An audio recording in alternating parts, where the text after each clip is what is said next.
how did you choose your therapeutic regimen? Did you have a say? Were they recommending certain things? How did you arrive on what the course of care was going to be? Great question. So I finally got a chance to meet my oncologist over at Texas Oncology on October 23rd, I believe it was. No, I'm sorry. I'm sorry. It was after my biopsy. I see him on March the 24th of March of 2024.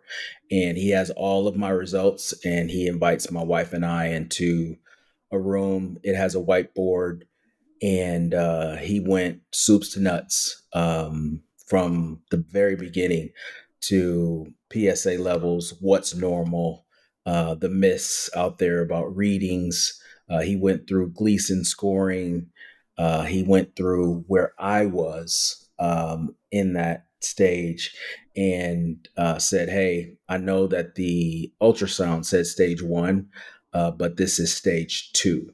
He showed me. He drew a picture of the prostate and helped me see the 12 windows, if you will, and showed me the windows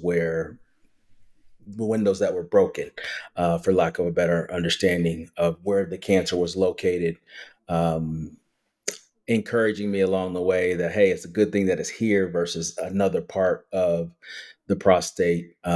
Explained to me that when you go in to do the biopsy, which is very uncomfortable, I was misled in that process that it wasn't going to be bad, you'll be fine.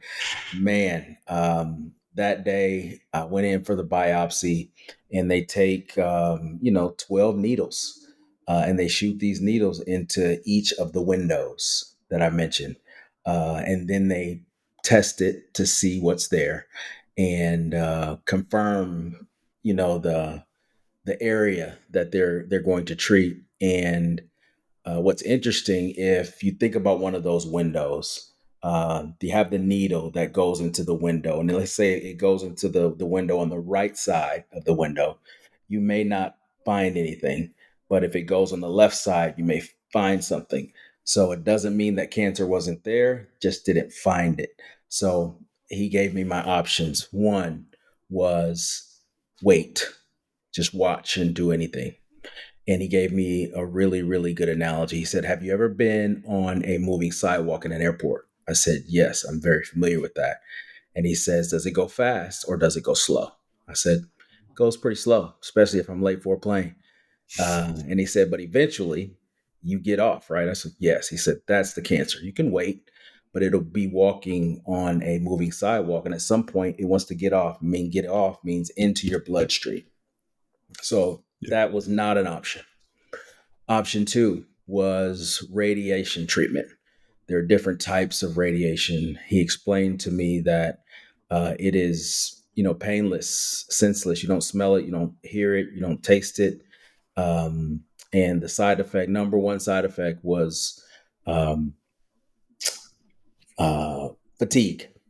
It's the only thing that I might experience, as the data says. And then the last option was a radical prostatectomy, by robotics or otherwise. You could have your prostate removed. So I explored the side effects of radiation along with the side effects of the radical surgery. And interestingly enough, that either option had the same survival rate, meaning 90% cure rate. If I take this one or that one. So I'm like, what are the side effects of each? I also reached out to a oncology radiologist that I know well. You and I both know.